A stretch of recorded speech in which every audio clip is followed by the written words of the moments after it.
C'est l'heure de parler économie avec Claire Bonichon. Bonjour Claire. Bonjour Pierrick. Alors on commence avec le traditionnel point sur les marchés financiers. Les bourses européennes ouvrent la séance en hausse, plus 0,4% pour le CAC 40 à Paris et plus 0,2% pour le DAX à Francfort et même chose à Londres pour le FTSE.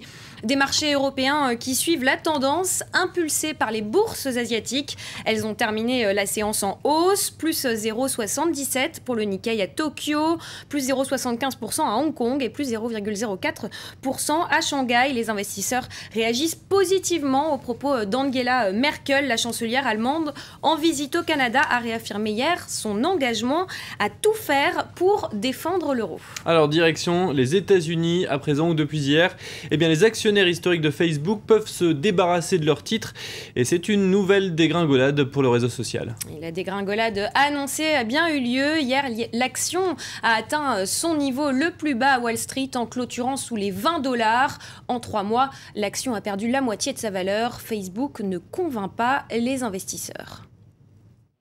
Le cours de l'action Facebook poursuit sa chute et dans les salles de marché parisiennes, ce nouvel échec n'étonne pas les analystes. Aujourd'hui, on attend clairement que Facebook trouve son modèle économique. On ne sait pas encore réellement si l'entreprise va faire payer, par exemple, la publication de mise à jour de statut, va faire payer des bandeaux de publicité sur le site à l'intérieur des statuts. Vous avez une entreprise qui vaut aujourd'hui plusieurs dizaines de milliards de dollars et pour lequel le modèle payant n'a pas encore été validé. Ils n'ont pas encore trouvé le moyen de rentabiliser leur audience. Pour le fondateur de Facebook, le jeune prodige américain Mark Zuckerberg, l'euphorie des débuts en bourse aura été de courte durée. En 3 mois, le cours de l'action a été divisé par 2, passant sous la barre symbolique des 20 $. Jeudi, Facebook a accéléré sa chute. Pour la première fois, les actionnaires historiques étaient autorisés à vendre leurs actions. Malgré son succès planétaire, presque 1 milliard d'utilisateurs, le site ne convainc pas les investisseurs et il pourrait même être poursuivi en justice pour avoir surcoté sa valeur lors de son entrée en bourse. Allez, on va parler d'Air France. Les pilotes de la compagnie aérienne ont approuvé le plan de restructuration. Et la direction d'Air France peut être soulagée, Pierrick.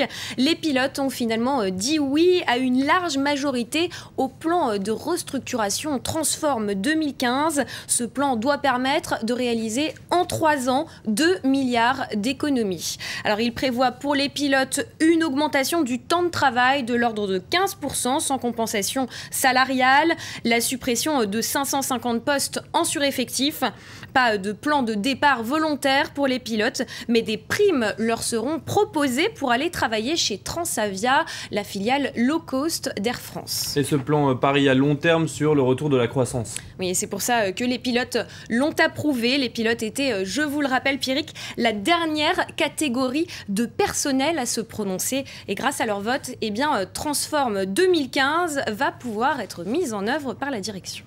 Et puisqu'on parle de compagnie aérienne, on va parler turbulence, l'or, une valeur refuge en période de turbulence qui ne peut pas complètement échapper malgré tout à la crise financière économique. Et la demande de métal jaune a reculé de 7% au 2e trimestre par rapport à la même période de l'année dernière. Cette baisse s'explique notamment par une baisse de la demande en Inde et en Chine, car ce sont les 2 plus grands consommateurs d'or de la planète. Le métal jaune a également été moins recherché par les industriels au 2e trimestre, mais aussi et surtout par les épargnants. Allez, direction le Royaume-Uni, le fisc britannique lance la chasse aux plus grands fraudeurs.